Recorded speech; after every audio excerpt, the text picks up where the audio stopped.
এটা অনুৰোধ হিচাপে তেখেতক প্ৰত্যাখ্যাত কৰিবৰ কাৰণে মই এই বক্তব্যটো ৰাখিবলৈ আহিছোঁ। প্ৰথম কথা হ'ল 2 লাখ টকা আমাৰ 2 বছৰৰ দৰমহাও নহয়। চৰকাৰে 65 বছৰত আমাক অব্যাহতি দিছে, আমি সসন্মানে গ্ৰহণ কৰিছোঁ।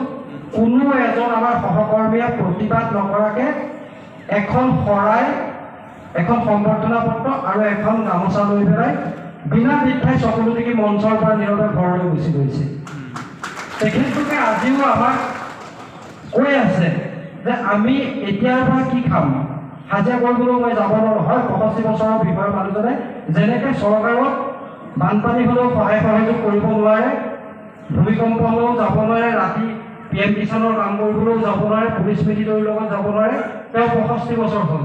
কিন্তু 65 বছৰৰ মানুহজনে নিজৰ বৃদ্ধা পত্নীক লৈ, তেখেতৰ সন্তান নাথাকিব পাৰে, সন্তান বিকলাংগ হ'ব পাৰে, তেখেতৰ ঘৰত কৰিব পৰা কোনো মানুহ নাথাকিব পাৰে, সেই একেজন গাঁও প্ৰধানে তেখেতৰ ভৱিষ্যত জীৱনটো কি ধৰণে পাৰ কৰি লৈ যাব, সেইটো আজি মন্ত্ৰী মহোদয়ে অনুভৱ কৰি আমাৰ সন্মানীয় মুখ্যমন্ত্ৰী মহোদয়ক এই 2 লাখ টকাৰ পৰিৱৰ্তে অন্তত মানুহজন 65 বছৰত ৰিটায়াৰমেণ্ট হৈছে, তেখেত 65ৰ পৰা মই ভাবিছোঁ 75লৈকে জীয়াই থাকিব।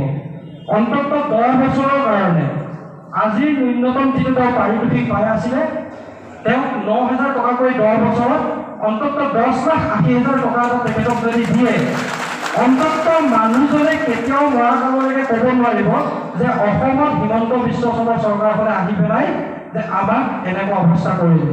মই খুব আক্ষেপ নহয়, মই খুব দুখেৰে এইকাৰণে কৈছোঁ কথাটো, ভগৱানে নকৰক আমাৰো মানে এনেকুৱা নহওক। মই 65 বছৰৰ মানুহখিনিৰ কথাটো এই কাৰণতে ক'লোঁ, 65 বছৰৰ মানুহখিনিয়ে একো পালেও নাপালেও এখন গামোচা আৰু এটা ছাতি লৈ পেলাই মঞ্চৰ পৰা ঘৰলৈ গুচি গ'ল।